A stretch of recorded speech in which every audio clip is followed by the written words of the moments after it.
عليه وسلم اقرأ وارتق ورتل كما كنت ترتل في الدنيا فإن منزل عندك آخر آية أو كما قال عليه الصلاة والسلام. معزز دوستوں، بزرگوں، نوجوان ساتھیوں، جو آج کی محفل اور مجلس ہے بڑی بابرکت ہے.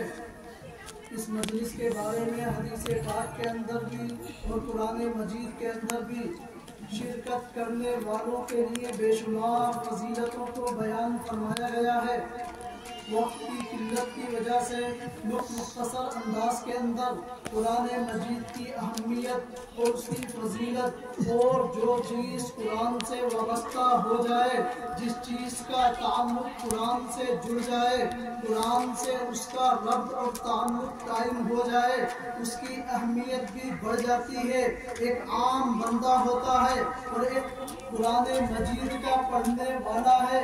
عام بندے کے معاشرے کے اندر اور سماج کے اندر اور سوسائٹی کے اندر اور کیا ہے ہماری تہذیب کے اندر کیا حیثیت ہے، ہر بندہ جانتا اور سمجھتا ہے اس کا مقام کیا ہے، اس کی حیثیت کیا ہے، اس کی ویلیو کیا ہے.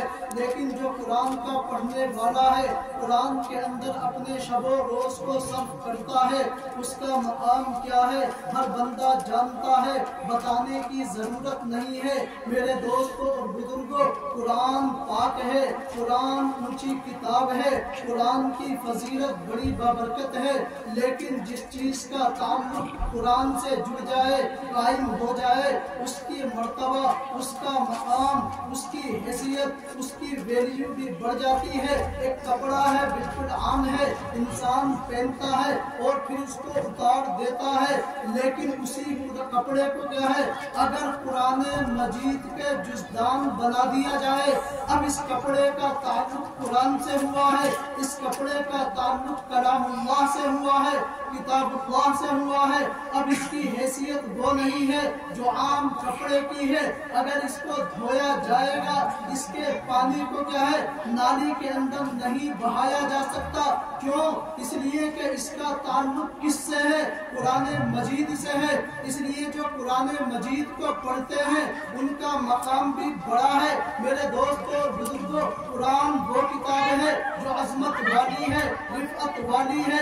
قرآن کیا کہتا ہے؟ اِنَّا نَحْنُ نَزَّلْنَا الذِّكْرَ وَإِنَّا لَهُ لَحَافِظُونَ. ہم نے قرآن کو اتارا ہے، اس کی حفاظت کی ذمہ داری، الفاظ کی ذمہ داری، پڑھنے کی ذمہ داری، معانی کی ذمہ داری، اسرار و رموز کی ذمہ داری یہ اللہ نے دی ہے. اللہ نے مختلف طبقات کو کھڑا کر رکھا ہے.